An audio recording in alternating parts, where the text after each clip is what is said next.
Hi అండి. ఆలు curry చేసుకుందాము.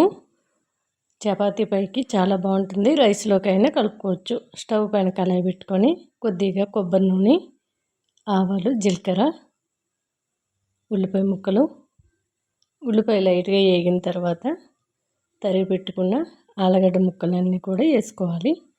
ఈలోపు మిక్సీ జార్లో ఒక 2-3 టమాటాలు అయితే మెత్తగా పేస్ట్ చేసుకోవాలి. ఇది పచ్చి మసాలా అంటారండి. ధనియాలు, లవంగ, దాల్చిన చెక్క, యాలక్కాయ, ఎండు కొబ్బరి, మిరియాలు వేసుకున్న పేస్ట్ అది. మటన్ అయినా ఇట్లా వెజిటేబుల్ అయినా చికెన్ అయినా ఏ కర్రీస్లోకైనా ఆ మసాలా చాలా బాగుంటుంది. అలా రుబ్బి ఫ్రిడ్జ్లో పెట్టుకుంటాను. ఎప్పుడైనా నైట్ టైం మిక్సీ వాడకుండా మనం అదొక 2 స్పూన్లు వేసినట్టయితే మంచి గ్రేవీ వస్తుంది. కర్రీ కూడా టేస్ట్గా ఉంటుంది.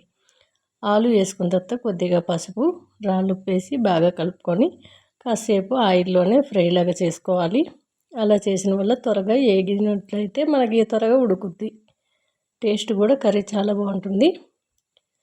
ఇప్పుడు మనం పేస్ట్ చేసుకున్న టమాటా అంతా కూడా వేసేసుకొని ఆ మసాలా కూడా ఒక 2 స్పూన్ల వరకు వేసుకుందాము. కొద్దిగా వాటర్ యాడ్ చేసుకున్నాను. ఆ మసాలా వేసిన తర్వాత 2 స్పూన్లు వేసుకుంటే గ్రేవీ ఎంత ఎక్కువ కావాలంటే అంత ఎక్కువ మసాలా, తక్కువ కావాలంటే ఒక 2 స్పూన్లు వేసుకుంటే సరిపోతుంది. ఇలా కలిపి కాసేపు మూత పెట్టి ఉడికించుకున్న తర్వాత ఎంత కారం తింటే అంత కారం పొడి వేసుకుంటే సరిపోతుంది.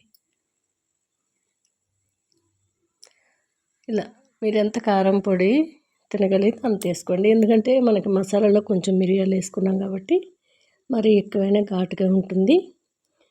చపాతీకి అయితే చాలా చాలా బాగుంటుందండి. రైస్లో కూడా బాగుంటుంది. కానీ నైట్ టైం చపాతీ ఎక్కువగా చేస్తాం కాబట్టి ఇలా ఆలు కర్రీ చేసుకుంటే టేస్ట్ అయితే చాలా చాలా బాగుంది. ఎవరికైనా నచ్చితే ఒకసారి ట్రై చేయండి. ఉడికింది లేనిది ఇలా గరిటతో మెదుపునట్టయితే మనకి మెత్తగా అయినట్లయితే ఉడికిపోయినట్లే.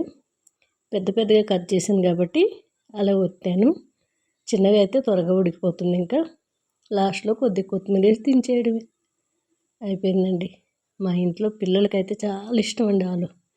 ఎవరైనా మా ఇంట్లో ఇష్టంగానే తింటారు. కానీ మా మనవరాలు అయితే ఇంకాస్త ఎక్కువ ఆ దుంపలన్నీ ఏరుకుంటుంది అనమాట. టేస్ట్ అదిరిపోయింది. నచ్చితే ట్రై చేయండి.